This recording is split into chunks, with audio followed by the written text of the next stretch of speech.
Mes parents ont donné à ma sœur une clé de mon appartement pendant que j'étais absent. Je l'ai fait arrêter pour violation de domicile qualifié. Bonjour tout le monde. L'histoire d'aujourd'hui va vous halluciner, mais très rapidement, si vous appréciez ce contenu, appuyez sur le bouton d'abonnement. La chaîne a été un peu calme ces derniers temps, et votre soutien permet à tout cela de continuer. Allons-y. Publication originale. Je tremble littéralement de rage en tapant ceci.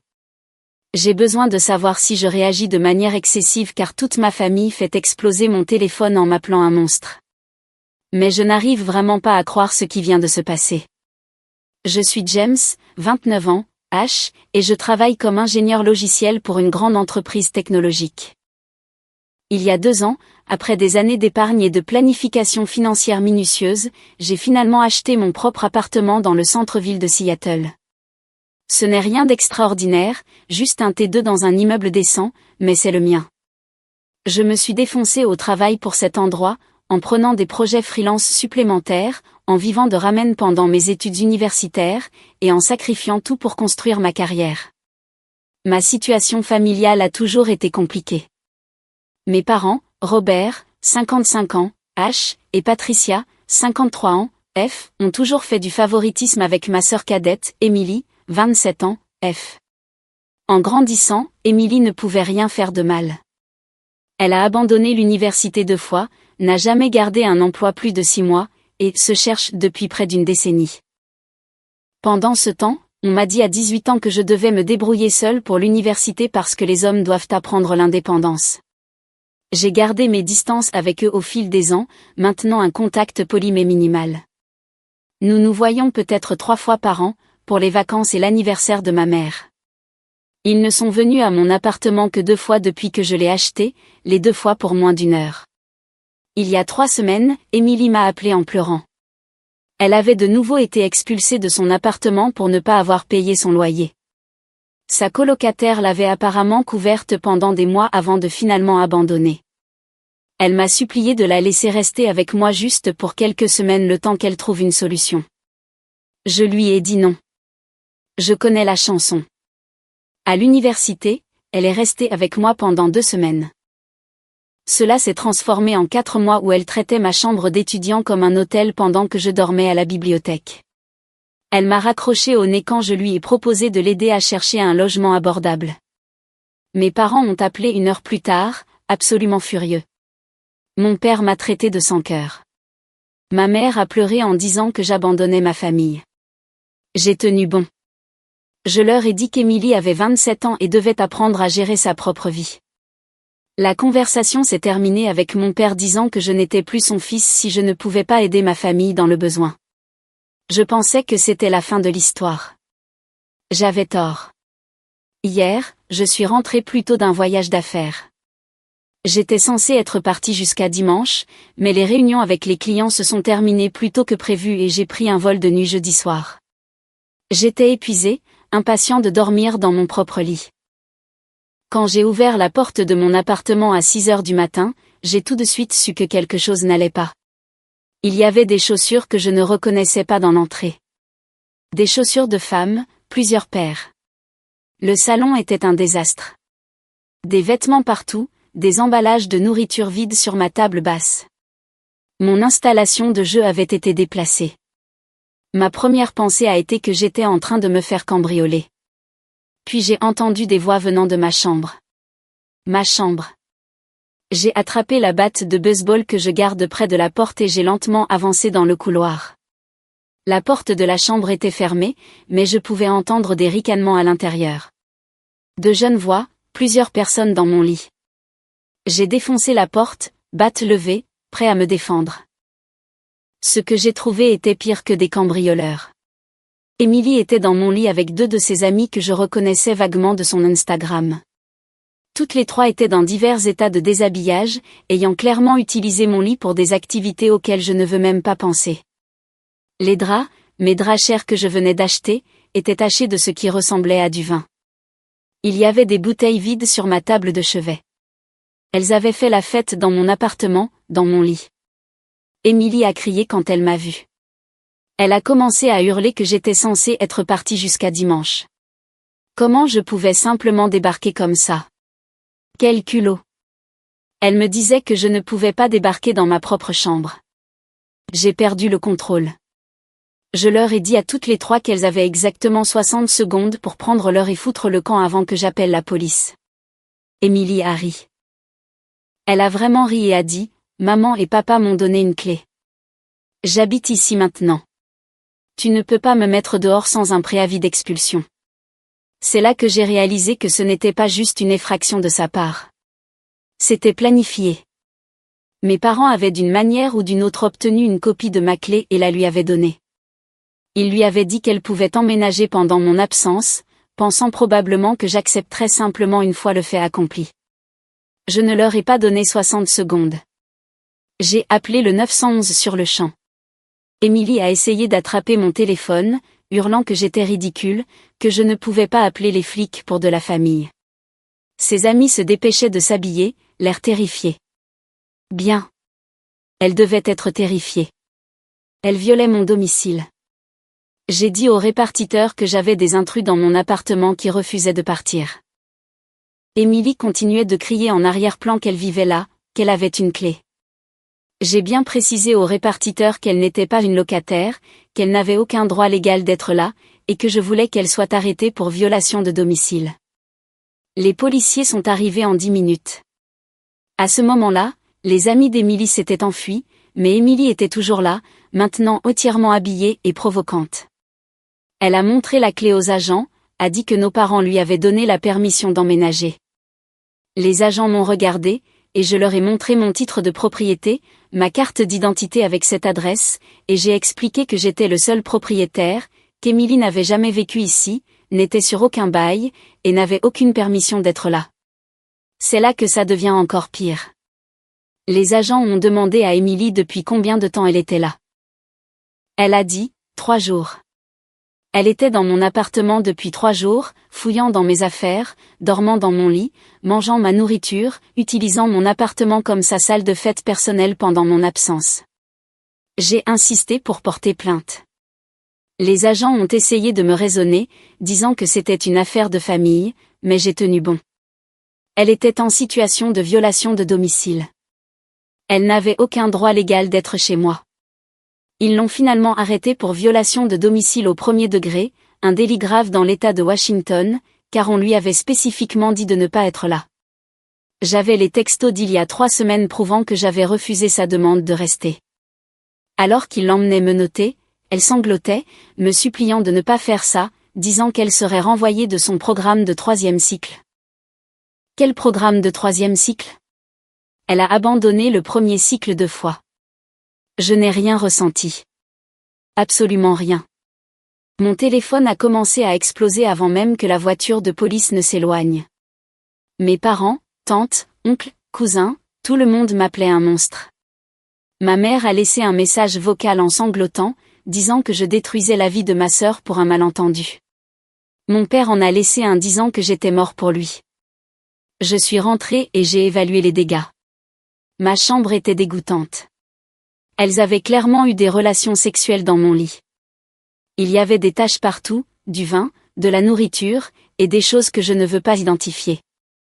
Ma salle de bain était saccagée, du maquillage partout, mes produits de soins de la peau chers ouverts et utilisés, mes serviettes tachées de ce qui semblait être de la teinture pour cheveux.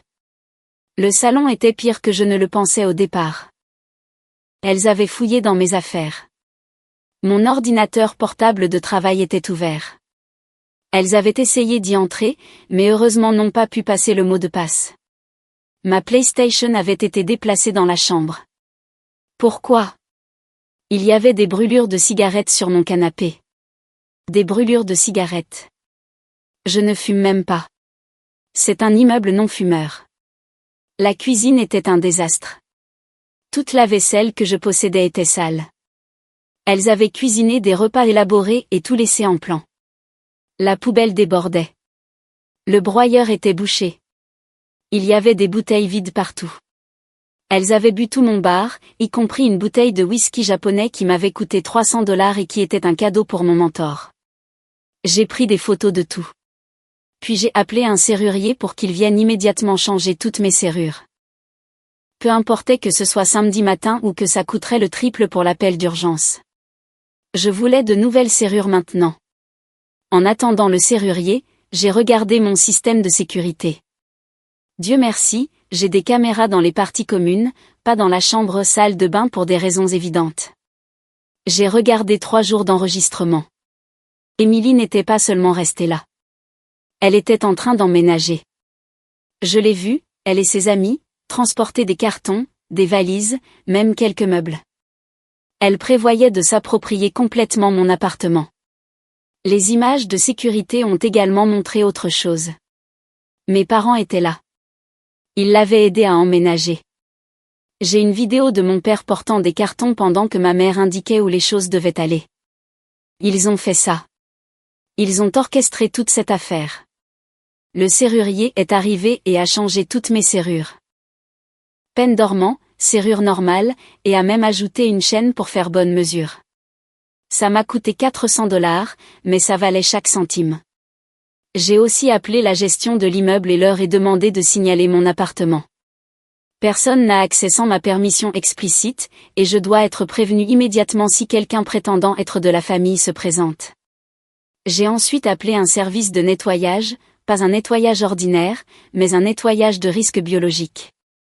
Je veux que tout soit désinfecté.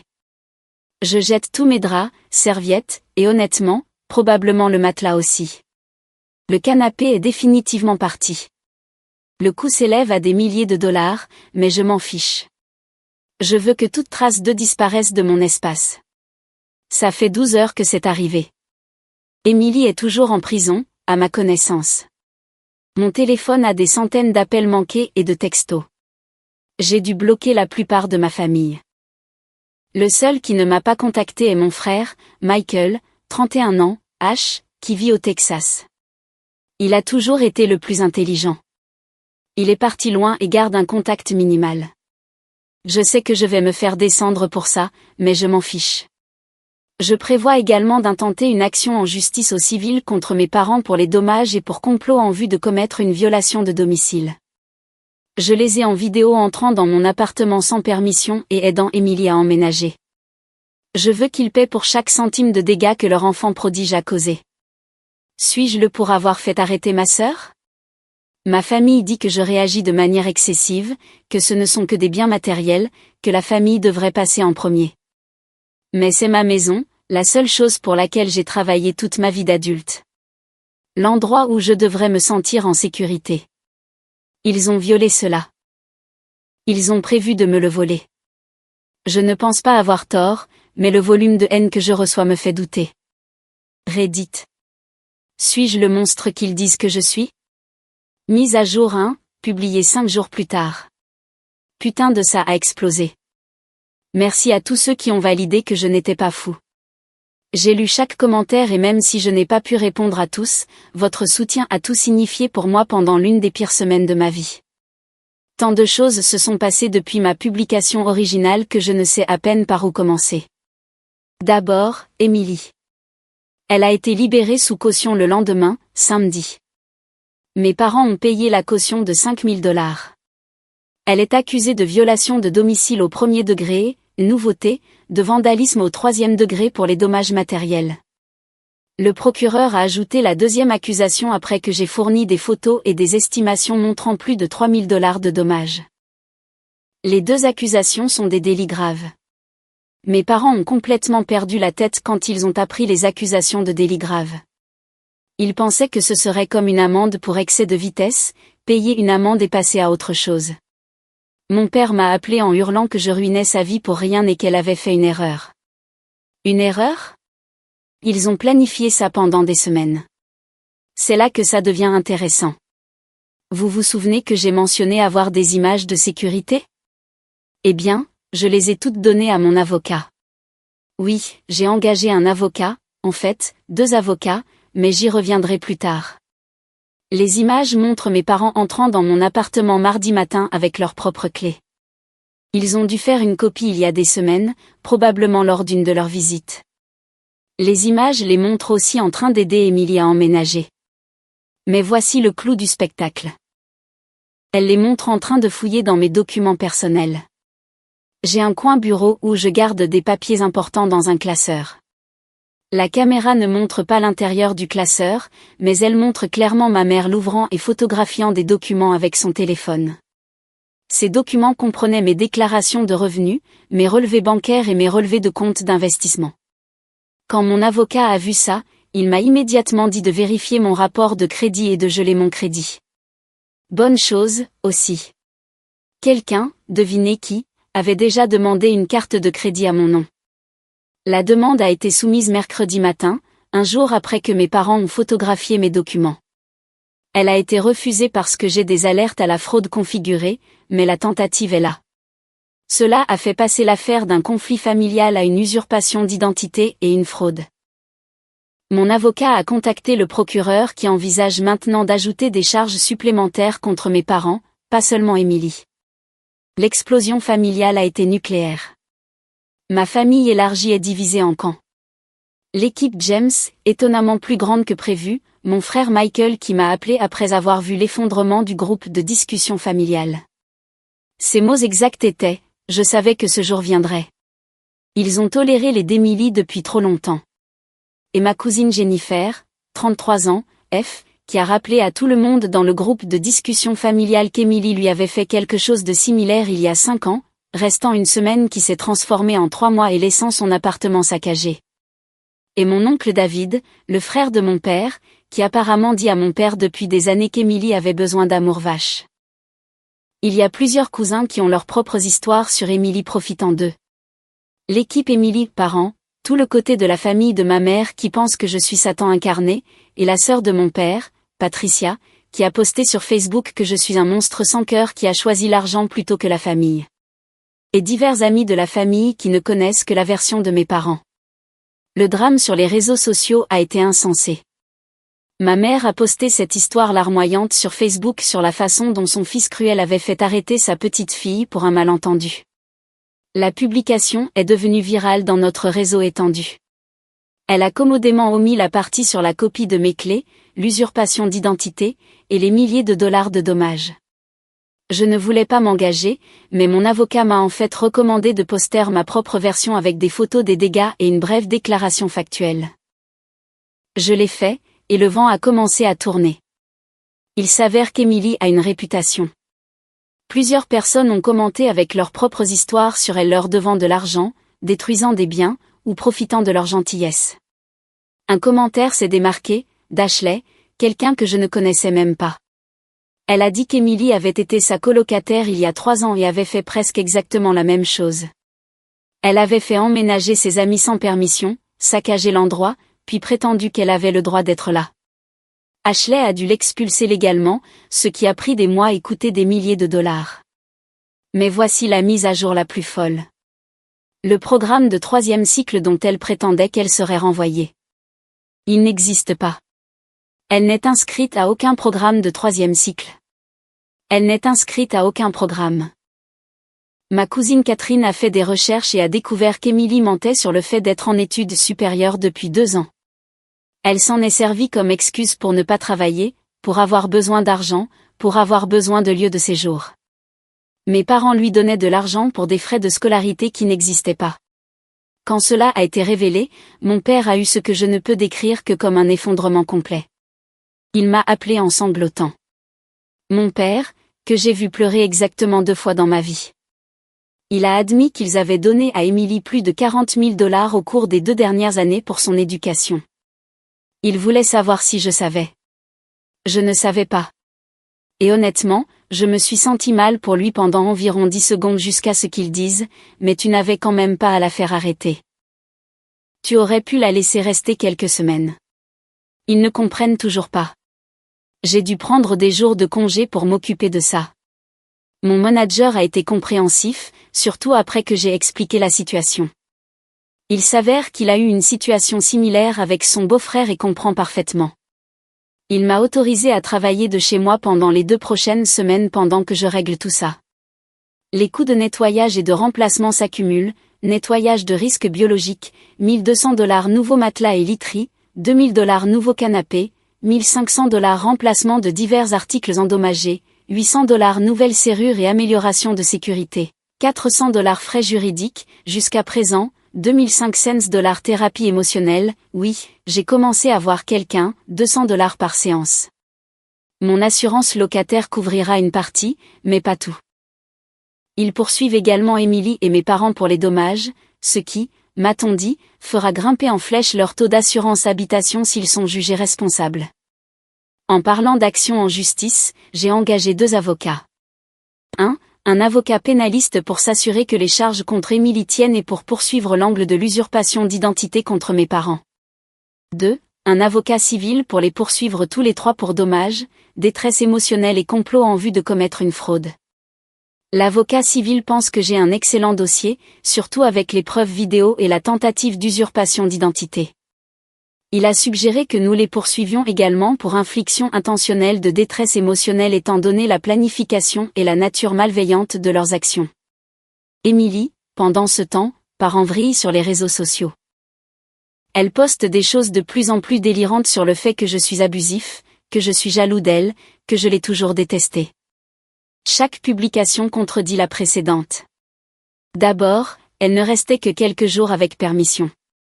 Puis elle y vivait parce qu'elle avait des droits de locataire. Puis je lui avais dit verbalement qu'elle pouvait emménager et je mentais maintenant. Son histoire ne cesse de changer et les gens le remarquent. Elle a aussi fait une erreur cruciale. Elle a posté des photos de l'intérieur de mon appartement sur ses stories Instagram avant que je ne rentre, se vantant de son nouvel endroit et de vivre enfin la vie du centre-ville. Ces photos montrent clairement les dégâts en train d'être faits, des taches de vin sur le tapis, ses amis sautant sur mon lit, des brûlures de cigarettes faites sur le canapé. Mon avocat était ravi quand je lui ai montré les captures d'écran que j'avais prises.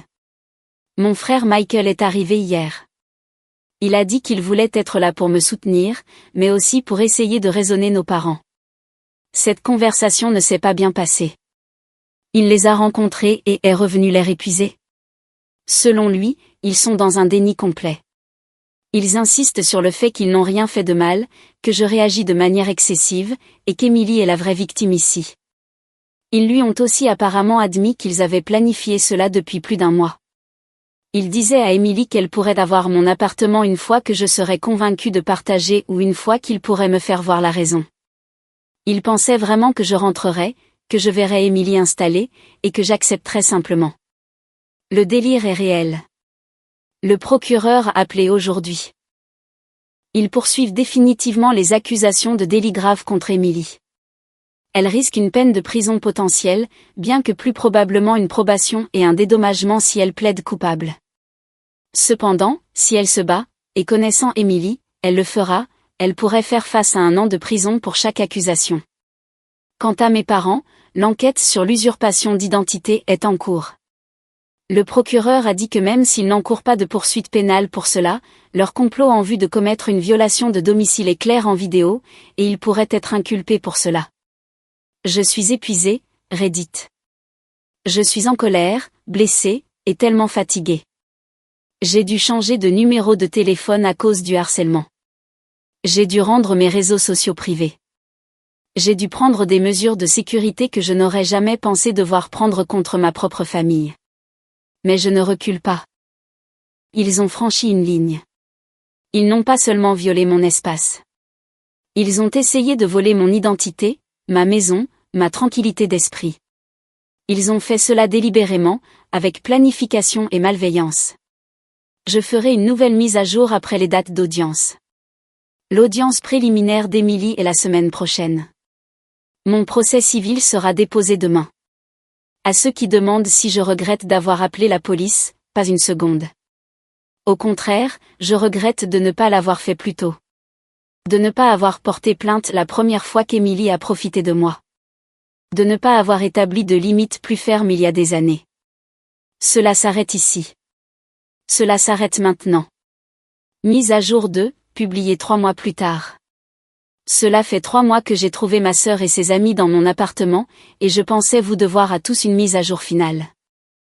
Le soutien pour mes publications originales a été écrasant, et honnêtement, certains de vos commentaires et messages m'ont aidé à rester sain d'esprit à travers ce cauchemar. Par où commencer ? Les affaires pénales. L'affaire d'Emily s'est déroulée à peu près comme on pouvait s'y attendre pour quelqu'un qui a documenté ses propres crimes sur les réseaux sociaux. Son avocat a essayé de faire réduire les charges à des délits mineurs, mais le procureur a tenu bon. Les preuves étaient accablantes. Les images de sécurité d'elle entrant et résidant dans mon appartement sans permission. Ses propres publications Instagram la montrant en train d'endommager mes biens. Les messages textes entre elle et nos parents planifiant le tout. Oui, le procureur a réquisitionné leur téléphone. Le texto datant de 3 semaines où je lui disais explicitement qu'elle ne pouvait pas rester avec moi. Elle a d'abord plaidé non coupable, contre l'avis de son avocat. Elle était convaincue qu'aucun jury ne la condamnerait parce que la famille ne fait pas ça à la famille. Son avocat a désespérément essayé de lui faire accepter un accord de plaidoyer, plaidé coupable de violation de domicile et de vandalisme de niveau délit mineur avec probation et dédommagement. Elle a refusé. Le procès a eu lieu le mois dernier. Il a duré exactement 2 jours. Le jury a délibéré moins de 3 heures. Coupable sur tous les chefs d'accusation. Emily a été condamnée à 18 mois de probation, 200 heures de travaux d'intérêt général, $8 000 de dédommagement à me verser, et un casier judiciaire permanent avec 2 condamnations pour délits graves. Le juge l'a absolument démolie lors de la condamnation. Il l'a qualifiée d'entitled, ne montrant aucun remords, et démontrant un manque total de respect pour la propriété et les limites des autres. Il a dit que la seule raison pour laquelle elle n'allait pas en prison était que c'était sa première condamnation pour délit grave. Elle a plusieurs délits mineurs dont je n'étais même pas au courant. L'affaire d'usurpation d'identité contre mes parents est plus complexe. Les preuves sont claires. Ils ont photographié mes documents et quelqu'un a utilisé ces informations pour tenter d'ouvrir des cartes de crédit, mais prouver que ce sont eux qui ont tenté la fraude est plus difficile. L'enquête est en cours, mais le procureur m'a prévenu qu'il pourrait ne pas faire face à des poursuites pénales pour cela. Cependant, ils sont accusés de complot en vue de commettre une violation de domicile. Les preuves vidéo sont indéniables. Ils ont utilisé une copie illégale de ma clé pour entrer dans mon appartement et faciliter la violation de domicile d'Emily. Ils encourent des accusations de délits mineurs, qui aboutiront probablement à des amendes et à une probation s'ils sont reconnus coupables. Leur procès a lieu le mois prochain. Les affaires civiles. C'est là que les choses deviennent intéressantes. Mon avocat civil est un pitbull. Nous avons poursuivi Emily et mes parents pour les dommages réels, le coût de réparation, remplacement de tout, la détresse émotionnelle, le complot en vue de commettre une fraude, la violation de domicile, et la conversion, prise illégale de mes biens. Mes parents ont essayé de faire valoir qu'ils ne pouvaient pas être tenus responsables des actions d'Emily puisqu'elle est une adulte. Le juge n'était pas d'accord. Les preuves vidéo les montraient participant activement à la violation de domicile. Ils étaient essentiellement des co-conspirateurs. La semaine dernière, nous avons conclu un accord à l'amiable. Mes parents me verseront $35 000. Emily me versera $15 000 supplémentaires en plus du dédommagement pénal. Ils ont dû signer un accord de ne jamais me contacter à nouveau ou de s'approcher à moins de 500 pieds, 150 mètres, de ma propriété. Ils ne peuvent pas discuter de moi publiquement ou sur les réseaux sociaux. C'était important car ma mère avait continué sa campagne de diffamation sur Facebook. Leur assurance habitation a refusé de couvrir car il s'agissait d'actes intentionnels. Ils ont donc dû liquider leurs économies. Mon père a dû retirer une partie de son 401k, plan d'épargne retraite. Emily, qui n'a aucun actif, sera sur un plan de paiement pour la prochaine décennie. Les retombées familiales. Le drame familial a été intense. Quand Emily a été condamnée, ma mère a posté une longue publication décousue sur Facebook sur la façon dont le système judiciaire avait laissé tomber son bébé et comment j'étais un sociopathe qui avait choisi l'argent plutôt que le sang. Cela violait l'accord que nous venions de signer. Mon avocat a donc envoyé une mise en demeure. Elle a dû payer une amende supplémentaire de $5 000 et supprimer toutes les publications me concernant. La famille élargie est maintenant complètement divisée. Après la condamnation d'Emily, plus de gens se sont manifestés avec leurs propres histoires sur elle. Il s'avère qu'elle pratique des versions de cette arnaque depuis des années, s'installant chez des membres de la famille et des amis, refusant de partir, détruisant des biens. Elle doit de l'argent à au moins une douzaine de membres de la famille. Ma cousine Jennifer a créé un groupe de discussion pour les victimes d'Emily, et il y a 15 personnes dedans. Mon frère Michael a été mon rock à travers tout cela. Il a complètement coupé les ponts avec nos parents et Emily. Il m'a dit quelque chose d'intéressant. Apparemment, nos parents l'avaient d'abord approché pour qu'Emily emménage avec lui au Texas, mais il a immédiatement mis fin à la discussion. Quand ça n'a pas marché, ils m'ont ciblé, pensant que j'étais plus tendre. La réunion de famille de cet été a été annulée parce que, selon les mots de l'organisateur, les tensions sont trop vives. Ma tante Patricia, la sœur de mon père, a essayé d'organiser une réunion concurrente pour la famille qui croit encore au pardon, mais seulement 6 personnes ont répondu présentes. Voici le rebondissement que personne n'a vu venir. Mes parents divorcent. Oui, vous avez bien lu. Apparemment, le stress des accusations criminelles, du procès civil et de la révélation familiale sur les mensonges d'Emily a brisé quelque chose dans leur mariage. Mon père reproche à ma mère d'avoir été trop permissive avec Emily. Ma mère reproche à mon père de ne pas avoir défendu Emily assez durement. Ils se battent actuellement pour savoir qui devra supporter Emily vivant avec eux, puisqu'elle a de nouveau été expulsée et que personne d'autre ne veut l'accueillir. Conséquences personnelles. Je suis en thérapie et ça aide. Je fais face à beaucoup de culpabilité, inutile selon mon thérapeute, et de colère, complètement justifiée selon mon thérapeute. La violation de mon espace personnel m'a vraiment perturbée plus que je ne l'imaginais. Pendant des semaines, je ne pouvais pas dormir dans ma propre chambre. J'ai fini par rester dans un hôtel pendant un mois pendant que je faisais nettoyer en profondeur et redécorer tout l'appartement. J'ai installé un système de sécurité complet, des caméras partout sauf dans la salle de bain-chambre, des serrures intelligentes qui alertent mon téléphone chaque fois que quelqu'un entre, et une sonnette vidéo. Je suis peut-être paranoïaque, mais je préfère être paranoïaque que de revivre ça. Le travail a été incroyablement compréhensif. Mon manager a approuvé un arrangement de télétravail prolongé pendant que je m'occupais des affaires juridiques.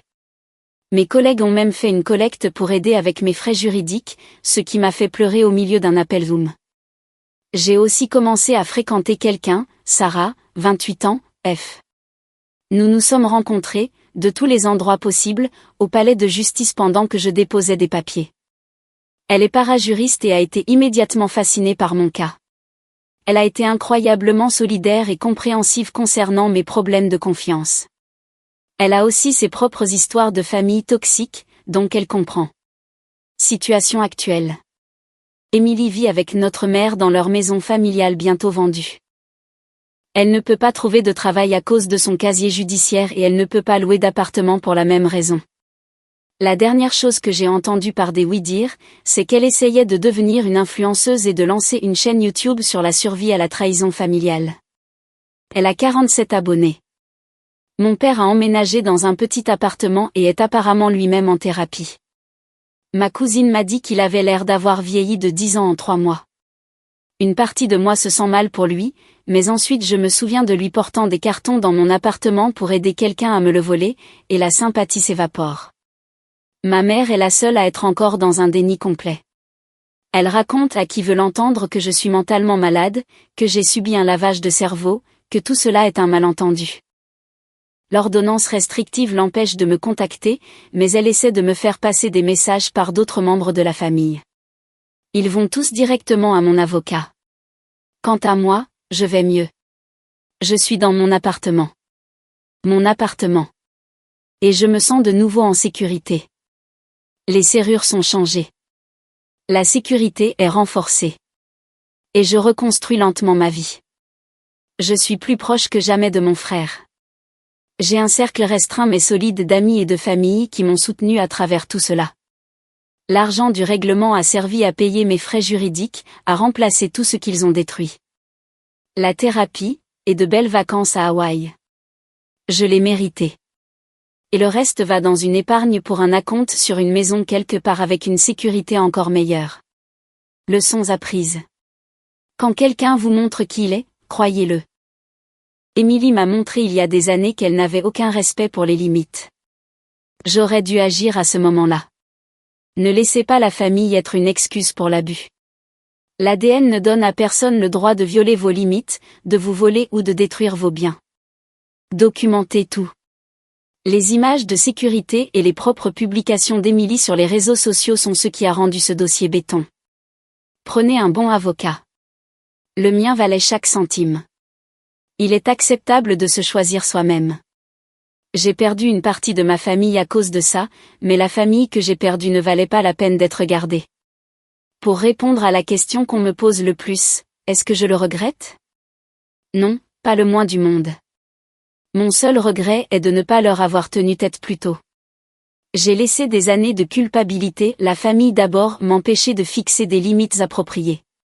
Ça s'arrête maintenant. Ils ont déconné. Ils ont payé. Merci, Reddit, pour votre soutien tout au long de ce voyage insensé. Je ferme ce chapitre de ma vie et je vais de l'avant. Sans eux. Modification finale, pour ceux qui demandent, oui, c'est réel. J'ai toute la documentation pour le prouver. Et non, je ne me réconcilierai jamais avec eux. Oui, Emily me doit toujours de l'argent.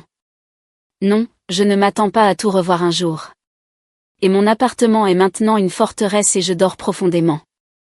Je continue la thérapie et la recommande vivement à toute personne confrontée à une famille toxique. À quiconque se trouve dans des situations similaires, vous n'êtes pas fou. Vous ne réagissez pas de manière excessive. Vous avez le droit à des limites, à la sécurité et au respect, même et surtout de la part de la famille. Restez fort, Reddit. Et rappelez-vous, quand les gens essaient de voler votre maison, vous appelez les flics. Famille ou pas.